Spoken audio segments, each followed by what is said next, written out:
Okay, welcome to Fahrenheit Performance Podcast, episode number 51. Today we have Samir Varma. Varma, that's the last name? I don't know if Yes, last name. Samir Varma. Okay. I've known you for a very long time. I think I know you since you were a kid. You're a scrawny little kid. We used to ride together, I think it was 7 or 8 years, right? Correct, yeah, I think so. It's about 8 years I've been riding with you, Martin. Yeah. So you now, I would call you a Team Singapore triathlete, right? You're studying at University of Virginia right now. And getting ready for SEA Games, hopefully next year, right? Yes, that's the plan. Why don't you give yourself a bit of a background intro? Sure, let's do that. So triathlon started for me as an active kid. I used to play a bunch of different sports, you name it, cross country, swimming, tennis, soccer, and whatnot. And a coach recommended to try an aquathlon, which is swim run. Yeah. A little 10-year-old said, hey, great, combine them. Yeah. Let's do it. And I did it, loved it. And then she was like, let's do a triathlon. And my parents were like, whoa, hold up a minute. You're too young. You're going to crash. You're a crazy little teenage boy, or not even teenage. You have to wait until you're 12. And my 12th birthday, I was in the States for the summer, and I found a little local triathlon. I did it. Sister and I both did it together. Nice. She said, hey, this is terrible. Who wants to swim and then bike and then run, right? Like, this is a terrible sport. And I was like, that's great. Sign me up. Let's keep doing it. And that's where it started. And What was your base sport? Are you a swimmer or a runner? so base for me was swimming and running, but they were done separately. It was on the school swim team and the school cross country team. Oh, nice. So swimming all year round, and then cross country was a fall sport, kind of August through November. Yep. Yeah. And now you are on the, let's say, Singapore national team, right? What was the process? What's the process of getting on that? Yeah, so I mean, when I first started triathlons, it was just like a hobby sport, show up to the races. And then around age 16, I decided to commit to it. I dropped the other sports. And age 17, it was a really good local performance at Nationals, Singapore International Triathlon here that got me into the spotlight and some messaging with Triathlon Association of Singapore. Yeah. And then I got on their radar and they invited me into the program. So you're still in high school? Still in high school. This was 2018, I believe. And then once I was in the program, you get selected for certain races, or they open up certain races to you. And that's where I went for my first international race, which was going to be Subic Bay in Philippines. The Asia Cup. Yes. And that race was great, eye-opening, just about learning how to race, learning the experience and stuff like that. Yep. So what was your first? So that triathlon in the States was your first triathlon as a 12-year-old or whatever, right? Precisely, yes. And then from then on, did you think, this is a sport for me? I will do this all the time, or what was it? It was about like a couple years later that I realized that this is really a sport that I could see myself doing in the long run. I played soccer as well at that time, Yeah. And I swam, and I continued with the swim team and the cross country team throughout high school, just competing for my school. But triathlon was always the priority. And then when I made the national team, that's when I fully committed into it and said, this is the sport that's going to take up all my time. Yep. So even the swim sessions at school were focused around triathlon. I was always in the distance group. I was always running. Exactly. Every set was freestyle, stuff like that. Yeah. Okay, and then so you're born and raised in Singapore, right? You're living in America right now, but you've spent all your childhood in Singapore. So does that mean that you were doing Meta Sprint Series, Trifecta? Is that where you got all your experience from? Precisely, yes. I've done East Coast Park races since I can remember, right? It's been I was old enough or young enough maybe.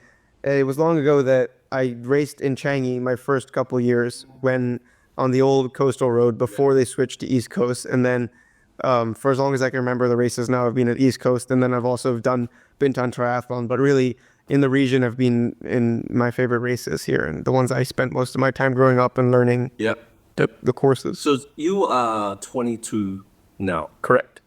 That is like in local context. Bryce is what, 25? Aaron is like 26. Is that right? Aaron's a bit younger than Bryce. Aaron's 2 years older. Are you, when you were coming through the ranks, are you coming through with them, or were they already through and you were sort of? So I was definitely coming through with them, but I think for a lot of them, they joined the national team and they went through the ranks a little bit before me. They had all Bryce, Luke.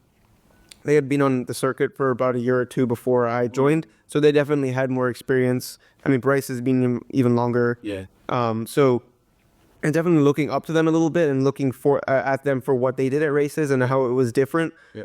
But I had done triathlons, and I think I was experienced enough to know what I should be doing. It was just more at the super elite level. Yeah. You know, how do you ride in a pack? Because a lot of the races we done here were not drafting, which made a big difference as well, because that was another technical element that I hadn't learned. And transition on the little things in transition to make it, instead of 2 minutes, 1 minute, that sort of stuff. Exactly, right? The marginal gains became much more important. And the little things that make a big difference so much.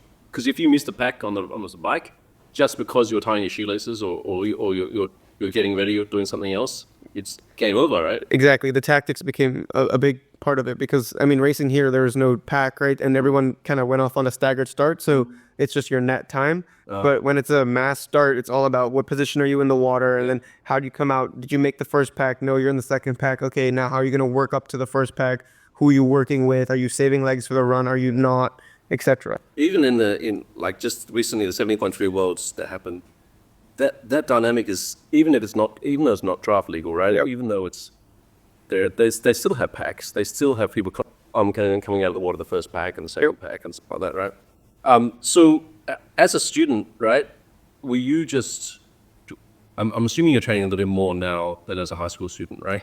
For sure. Yeah. But were you doing like 10, 15 hours a week as a high school student, and as well as juggling your regular IB program or whatever it was? Yes, yeah, exactly. So I did IB, so definitely on the rigorous side there. But swimming was what I would do in the morning. So typically my morning was like 5 a.m. wake up. I would bike to school. Remember, because I used to live in Gimmo, and you used to go to Dover or something, like Yes. somewhere around Dover, right? Yes, correct. We would cross paths every once in a while, Yes. like 6 in the morning. Exactly. So swimming starts at 5:30 at school. So I would get on my bike to school, swim from 5:30 to 7:30, and then go to school from 8 until 3, and then typically would be one more activity in the evening. When I first started, I wasn't biking as much, so bike would only be once a week, maybe twice. But it would be a run in the afternoon, and then some schoolwork, and then go to bed by like 8 o'clock, 9 o'clock, so I could get enough sleep to repeat that crazy process again. Yeah, of course. And you were not a big kid, right? I remember when I first met you, between 13, 14 years old. You were scrawny. Yeah, I mean, I've never been big. But recently you sort of grown up. For sure, yeah. I mean, I've filled in a bit, but yeah, I was always on the skinny side as a kid and kind of getting blown around. But it's Do you okay. feel like your results got, once you sort of became a bit more muscular and a bit more stronger, your results improved significantly? I think my results improved when I added some more structure. I don't know how correlated that was to the growth. I mean, obviously that helped, but everyone else was also growing at the same time. So maybe when I caught up to them, it helped a bit. But there were definitely other factors that might have been most important. Like I think mostly adding structure and training with intent, and not just, when you're young, you can get away with doing every session at 100% intensity, and you're not sore the next day, and you do it again. And it's not a big deal, right? To do, right? Exactly. Especially in swimming. I used to be a swimmer. You show up, and then there's some sets that you got to do, and then you hammer through them, go home, have dinner, and Precisely. We used to do like CrossFit before school on a Tuesday morning. I remember this, and we do workouts with 200, 300 push-ups and burpees, sit-ups for an hour straight. And then the next day you would be so sore, and by Thursday you'd be fine. And nowadays, I think if I did one of those, I'd be out for like a whole week. It's completely different. Yeah. So now as a college student, right, you're almost done with your school, but is it easier to train because there's one lecture on a Friday, or is it like lots and lots of school hours, or is it one where you don't have a lot of school hours? No, I mean, I definitely think that college is a lot easier to train. There's a lot more liberty in my schedule, and then I have a lot more control over my schedule. So first of all, I'm not going to class from 8 to 3 every day. I typically have class maybe like 3 to 4 hours a day, and that means I have more homework, but I can do that homework whenever I want. Yeah. So I can normally get a session in the morning, go to class, get some food in, finish up my class, do another session, and then I can work. Yeah. And then the weekends are much more open. Yeah. I mean, I'm living at school. I don't have as much family commitments or stuff like that, and I can plan exactly what I want, how I want. So I feel like the control allows for a much more flexible schedule. And you're in University of Virginia, right? How is the riding out there? Is it like country towns and open roads? Yes. I mean, the riding is amazing. It's one of my favorite things about the school. It's so different to Singapore. I go on 100 km rides without unclipping once. I'm doing 1,000 meters of elevation each time. So it's something fantastic, and you're rarely sweating. Yeah. You're not going through 4 bottles. It's completely You get to different. drink sometimes, I think, when you're out like that. I mean, I just recently before coming back, I went on a winter ride. I didn't even get through half a bottle, right? Because it's so cold, you're not sweating, and I had to pee twice during the ride. It's completely different to Singapore. Yeah. So, are you racing in the collegiate circuit while you're at college for triathlon as well? Yeah, I didn't go to university for triathlon, so I'm not racing for a school or in the NCAA division because that doesn't happen for men. But I'm most definitely racing there. Didn't existed. So NCAA triathlon is only for women currently. So there are a few schools who have both Division 1, 2, and 3 NCAA, but men no NCAA. But what that means is the club circuit is also very, very competitive because there are kids who are trying to go pro in triathlon. Yeah. There are kids who are really good runners and moving into the sport, etc. So the circuit is very competitive, and I definitely race in my conference, which is Mid-Atlantic Collegiate Triathlon Conference, is kind of DC and south towards north of Florida, and we have some great strong schools. Queen's University is a triathlon university, or they recruit a lot of people for their female team. They have full-time coaches, so we have a very competitive conference, and that ends up with a bunch of races in the fall, and then one big race in the spring, which is nationals, where all the conferences come together, and you race 3 times over 36 hours. So a typical race, typical collegiate race, how does that compare to a typical Singapore race? Well, I think the collegiate race, I would say, is much more similar to kind of the Southeast Asian or the Asian level because the fields are just so much stronger in the U.S. You have plenty of people who are running 15-something off the bike. You have people who are really, really good swimmers.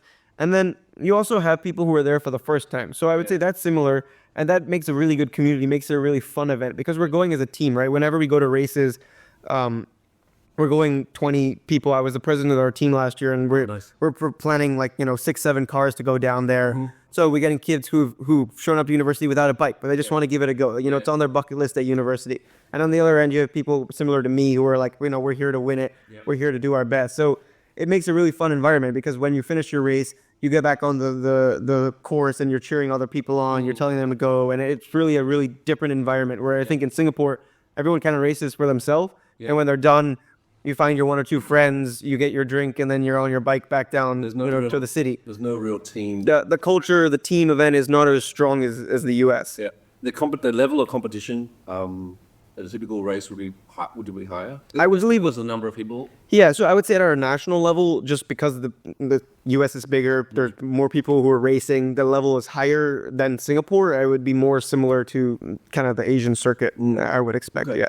And then, was it October or November this year, you flew back for one race? It seemed like I sent a message to you, reached out after the race, and you said that you're just about to get on the plane on the way home already, right? And this is the day of the race, but the day after the race. Yeah, exactly. What was that? And what was that about? So I was told by our association that some of my races in the U.S. were against the wrong people, and what they meant by that was the data is more important is who I beat locally. Am I beating other Southeast Asian athletes? So a head-to-head is worth more than a time. Precisely, right? You can do one time a year that gets you into the HPP, High Performance Program A. And once you hit that time, it's less important that you need to hit it again. It doesn't matter if I did it once or 5 times. It's funny because I was talking to some runners before on the podcast, and they're saying it doesn't matter who you're running against. It's actually the time, right? You could run in, Uganda, and it could be a better time than in Sydney, and then that person will get to go to SEA Games, for example, right? But is it because it's a draft legal sort of event? Is that why they want people to go ahead to There's definitely an aspect like that. I think it's not an apples to apples comparison, right? If I race in the US and I have a downriver swim, I have a really flat bike course, and I have a very cool 10-degree run, versus if I raced in Singapore on a really hilly course or whatever, in Bintan on a hilly course, and it's 35 degrees by the time I'm out on the run course, an hour in Bintan is going to actually be a lot more impressive than an hour in the US. Yeah. But the paper doesn't show that difference, right? It's just the time. So I think they figured the best way to compare our athletes is just who are they beating locally and who are they beating in Southeast Asia. And that's why I decided to come back, and I was flying for longer than I was at home. I landed on a Friday, raced on the Sunday, and I was back out on that same Sunday. So yeah, but then I guess on the flip side of that, those races should only actually make sense closer to the event. Precisely. You could be in form now, but then in September next year, you could be way out of form, right? Well, there's a little bit of the qualification process is long. So, Yeah. Last year I only came back for one race because it was our national championships. I decided that race was worth it. But looking forward to the next big goal for me, which is SEA Games 2025, Yep. I've asked our association for the key races that they believe will be for selection. And they work backwards based off what the National Olympic Council gives to them. And they need to submit, their nominations by June. So our races are going to fall between now and June. Yeah. And they've already identified some key races. We have another national championships in April. We have a race in Malaysia in February, and there's a couple others, right? So I'm sitting here thinking, all right, well, maybe I need to come back in February because there's a race in Malaysia. Who's going to be there? Singapore, Malaysia, likely Indonesia, Thailand. It's all the SEA Games right? teams anyway. Everyone who I need to beat is going to be there. So I should probably come back, and I have to perform on that. And then our national championships, I want to show commitment to Team Singapore. I'll come back for that. So whilst it's not easy, it's a commitment I've had to make just because it's an important year, and the process kind of leads up to that, where those are the races I've identified and I'll commit to. So then, so that race, you came third. Correct. So what does that give you? What does that give you? Does that put you on the list of the long? Let's just say the SEA Games long list. Is that? So that race was out of the qualification period. Yeah. So it was not going to put me on any list, but say it was in the period, there's a couple of things they're looking for. They're looking for what time did I go, because it's a set standard distance, and did I qualify for the A time? So say the A qualification time, which they calculate based off past SEA Games results, is 1 hour, right? And I went 59 minutes. Great. I'm guaranteed to be nominated for SEA Games, right? I've checked that box. And then it's who did I beat, right? So I'm third. That means 2 guys beat me. How many people are we bringing to SEA Games? Yeah. Oh, we're only going to bring 2? Okay, well, there should be strong evidence for them to choose me over one of those 2 athletes, right? And then I have to think of the athlete. Is that a viable? Maybe this person had one amazing performance, but I've beat him, 4 other times, and something like that is completely different. The other regional athletes. Or I can look at it and say, oh, I'm third, I'm close. I just need to find another race where I can outperform one of these athletes, because it's no longer about time, it's about performance and who am I beating. Yep. And then, so when will you know for the SEA Games? Like, when do they choose the finally finalized team? I don't have the dates in the top of my mind, but I know it's going to be towards the end of the summer. So we're going to know roughly who they're sending as a long list much earlier, and they'll inform you, hey, you've been notified, you're on the long list. Yeah. But who is the exact person? It'll be, I think, about August or later. And it's a December race, right? It's a December race. So you still have time to train, but it's not like you're going to have a whole year. But it's very similar to even bigger levels Olympics, right? Athletes, certain countries are confirming how many slots, how many people to the last day. And we also haven't heard yet from Thailand, who's hosting the next SEA Games, what events exactly they're going to have and how many people. So we don't know. That's so weird. I find the SEA Games is such a weird thing where, like the Olympics, you pretty much know exactly the schedule of every Olympics going to have the same events. And maybe there'll be breakdancing in there, maybe there won't be, but they'll pretty much just say it. But SEA Games, mountain bike might not be in the SEA Games this coming because they decide they don't have, like if SEA Games in Singapore, we wouldn't have tracked because there's no velodrome, for example. Right? So for you guys, it's like a crapshoot every time. You don't know what's going to be on it. It's going to be a super sprint, a long course. Precisely. Yeah, so right now we know that, okay, it's going to be 9 different relays, and then there's going to be an individual triathlon, but we don't know the schedule yet, so we have no idea. Are we going to send, all the triathletes going to race a day apart, and then you can have one athlete, or if all the races are on the same day, you're not going to put the same athlete. Yeah. So as athletes, you're also kind of struggling to figure out which races do I prioritize. Do I want to do one aquathlon, one duathlon, one triathlon, so that I can be in all those teams and make those times we previously talked about? So what would you be targeting as let's just say it's just you not thinking about relays. Mm-hmm.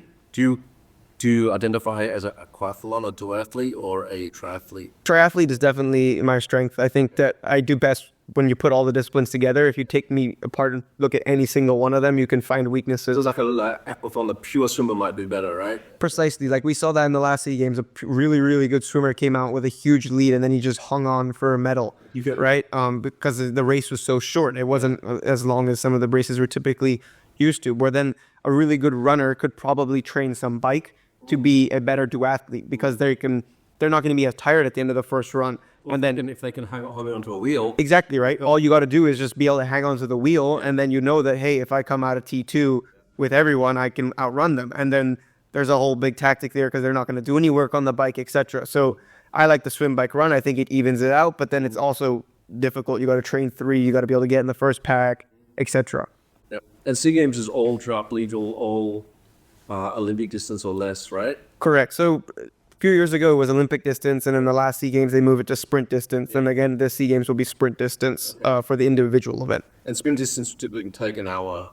Yeah, we're going to go under an hour, 57 or so, and change depending on the course. And depending on the course and in the run. The temperature of the course, right, and all that jazz.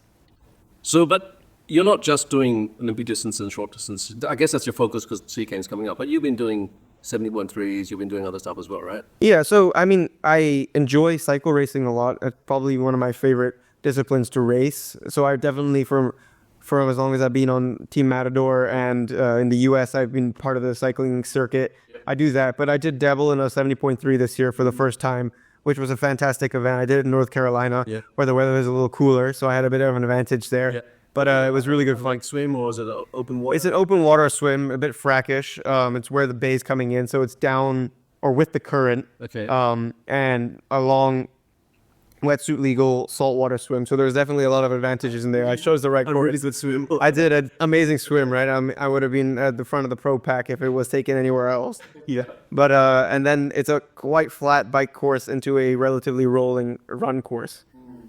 Okay, and then you did pretty well. You did like 408 or 410 or something. Yeah, 409. So I was very happy with that for my first attempt at a 70.3. I think that it went really well. Everything, I mean, of course, some races will go well, some won't.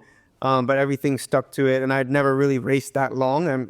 The most is an Olympic, which is 2 hours, so I didn't know how the body would react. Yeah, totally. I didn't know how the nutrition would change, and you can only do so much in practice, but you can't do a 4-hour effort in training just to simulate what the race is like, because you need a week to recover from that. Yeah. So it was very fun, though. And I like 408 sounds awesome, right? And it is awesome. But I always, in the back of my mind, sometimes a 408 might give you 25th, right? Depending on how the rest of the race, but how did you land in the... So I came 9th overall in the race, second in the category 18 to 24, I believe. So you would have qualified for Taupo? Yeah, I qualified. So I would have qualified for, I think it's Marbella in Spain, which is next year, because it was too close to Taupo. Unfortunately, I didn't take the slot because it's $900, and I don't think I'll have the time or the money.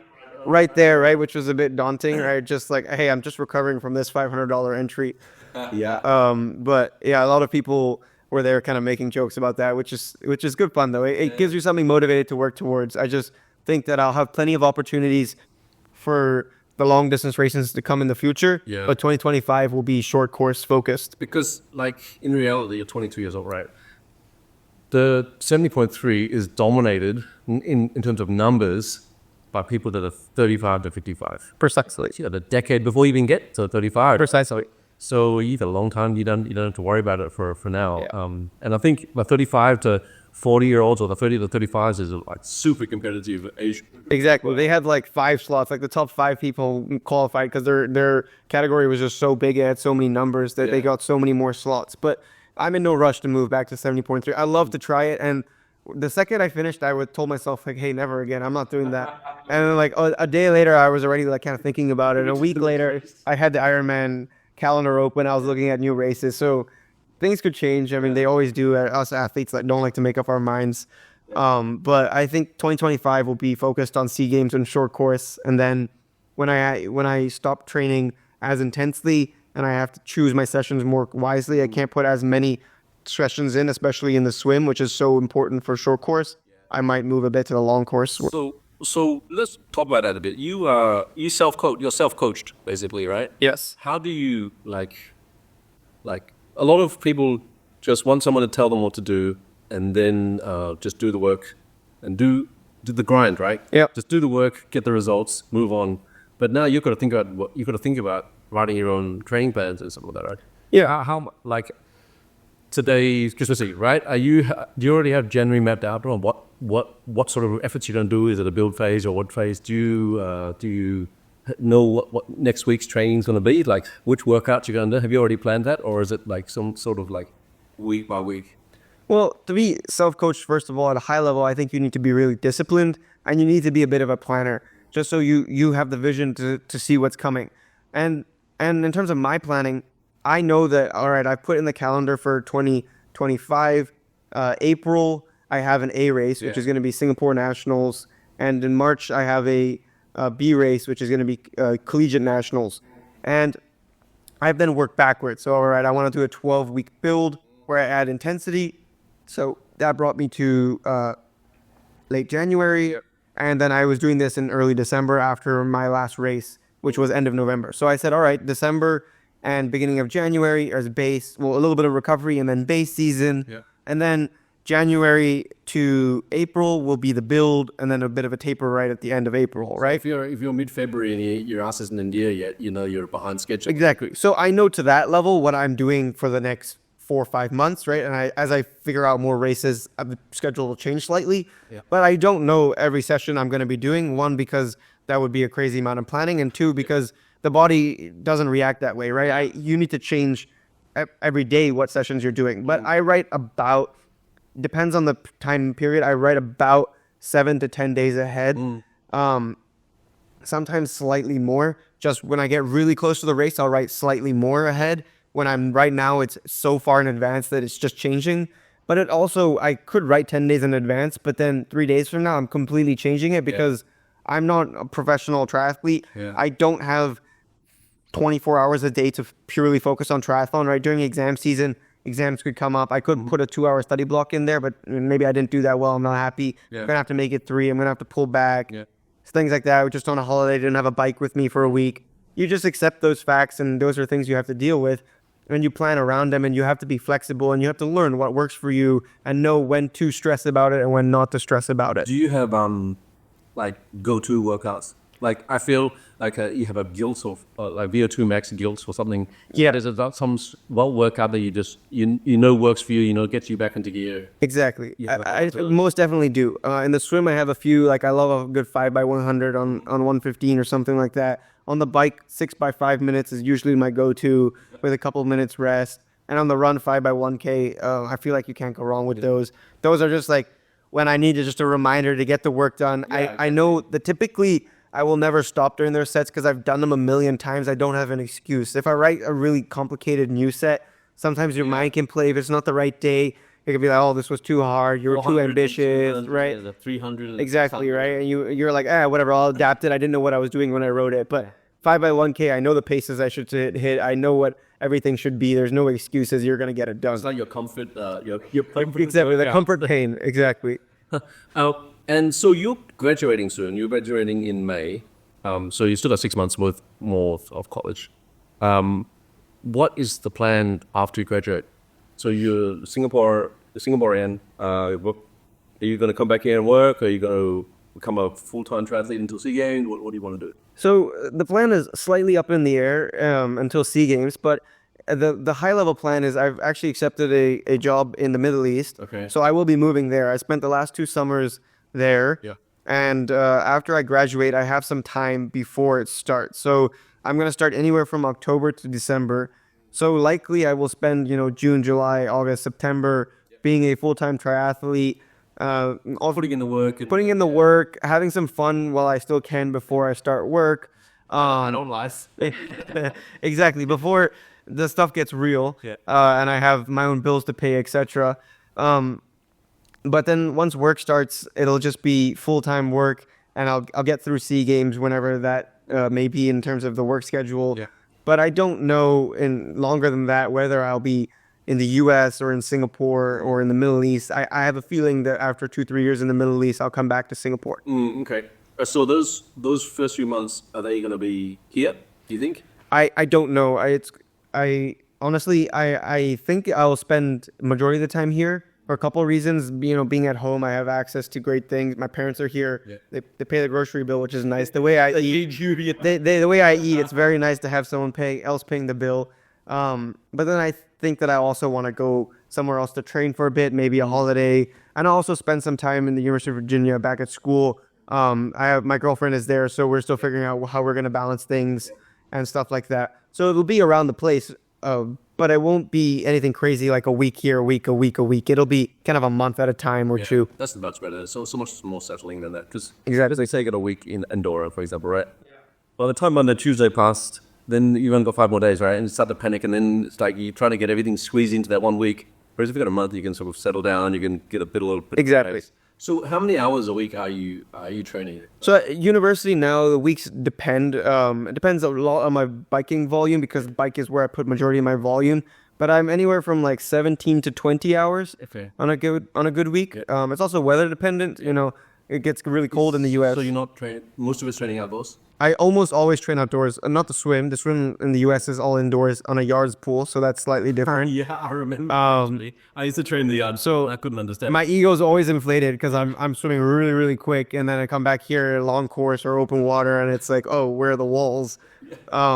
But then biking and running is all outdoors. I'm really not a fan of the trainer. I just find it too boring. Yeah. I mean, it was negative before I left, and I was still riding outdoors, so that shows how much I don't want to be on the trainer. Yeah, is that with like a balaclava and full finger gloves? Yeah, exactly. I got leggings on, and then the bibs, and then a thermal shirt. It's the hands, the knees, and the feet. It's exactly my ears. So I have a headband on, and then the toes for me get really cold. So I usually put shoe covers, and then thick socks, and hope for the best. How about things like nutrition and rest and recovery? What are you doing for that? So for rest is really important to me. I'm big into sleep. I think sleep is the best way to rest. I do my very best to go to bed early, sleep in when I can. Yep. I'm a morning guy, so I pretty much have to rely on going to bed earlier and not sleeping in later. I naturally will wake up quite early. Some of those years of waking up at 5:30 to go. Exactly. Swim train. Exactly. I kind of come up when the sun comes up. When it comes to recovery, I would say like just listening to your body, and I treat recovery as like active sort of thing. Which sessions are you putting your intensity into? Which sessions are you putting your easy into? I like to use swimming as my recovery because I think it's a lot less bearing, it's a lot less tiring, and then the muscles, but it's a bit not as pounding on the. Exactly right, and you can do 5 minutes of intensity in a swim, and you're not going to be exhausted. But I feel like in a run, you're only running for 40 minutes. If you put 5 to 10 hard, there's going to be a lot more impact to that, right? Yeah. And then also biking, I try, my longer rides and my recovery rides, my heart rate will be quite low, especially when the temperature is down. It has a really big effect on the heart rate, and I think I'm able to really recover well. And then lastly, nutrition. I think a lot of the sports world knows nutrition has become a really big part of training in the last few years. And not just eating dorm food, are you? I eat from the dining hall mostly, but then on the bike I'm eating completely different things, either electrolytes in the water or energy bars, fig bars, granola bars, etc. I'm not too picky about what food I eat while training, just because I don't want to break the bank. Granola bars from Costco work just as good as a Morton bar, right? It's the same thing at the end of the day. But do you know how many carbs you're eating per hour during your? Most definitely. Yeah, I taking note of how many carbs. That's one of the biggest things I think that have changed over the last, I would say, 5 years. Is when I was younger, I would just aim to finish each session. I remember coming home after an RTI in Singapore, and I would just lie in my room, not be able to move, and I would just slowly get my energy back throughout the day. But now it's every session is so important because you need to be ready for the next session an hour or two later. It's not about just finishing. It's about being your body in the best position for the next day. Finishing strong, right? Right, exactly. You don't want to fade at the end of a race. You want to just go with all the same intensity the whole way through. Exactly. So I'm calculating each thing. This bike ride's 4 hours. All right, I want 60 grams an hour. I'm going to bring this. When I run or when I swim, it differs slightly. And, sometimes I'm purposely, doing a fasted workout because I don't always want to be in the best conditions. You never know. Sometimes you're not going to race in the perfect conditions. You're going to lose nutrition. You drop a bottle or you might miss a speed zone. Exactly, right? So sometimes I like to do my runs fasted. The whole point of the workout is to put fatigue in the legs. Then you don't need it to be in the perfect conditions. You want to put some extra fatigue. You want the body to know that it's not always going to be perfect. Yeah. Right? I mean, I was in Phuket last week and I swam 2K down the beach. I lost my goggles and they broke. And I was like, oh no, what am I going to do?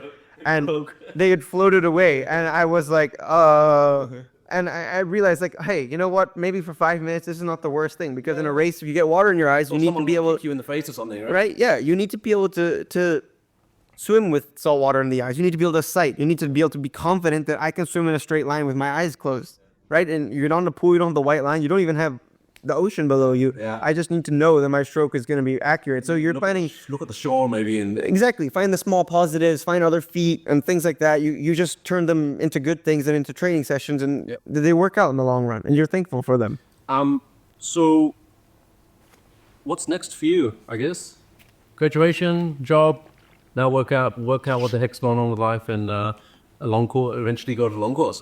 Yeah, I think so. The next 6 months is school, graduation. I expect to have a bit of travel with SEA Games coming up. I'm going to come back more than I previously have. Yep. And then 6 months after that will be focused on SEA Games, focus on starting my job. And then... Is there a lot of intensity in the workouts? Is that why like people gravitate to the long course when they're older? Because you can't do those intense workouts. Exactly. You don't have, when you're young, you get speed naturally, right? You see kids sprinting up and down the block. It's not a big deal to them. Right? You ask someone who's 40 to go sprint up and down the block, they're going to need a couple days off. It's completely different. So the longer races don't, or typically have not required as much top end high speed. Now with short course athletes and the money and the T100, it's all getting blurred. But I would say 5 years ago, you would just expect them to do the ITU circuit back then, World Triathlon now.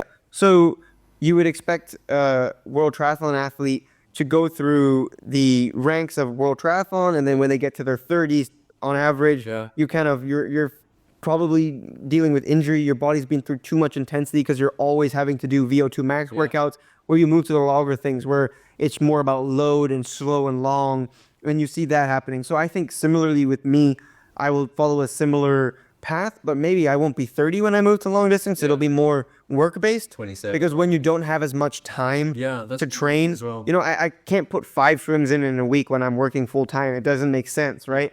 But long course athletes don't need to do 5 swims a week unless you're, on T100 and you're Sam Long trying to catch up. But most other athletes are okay. They can put a few less swims in, and then you can have a longer bike on the weekend, and you can fit the hour run, right? If I'm traveling for work, I'm not going to be able to bring my bike with me every week if I'm in a different country.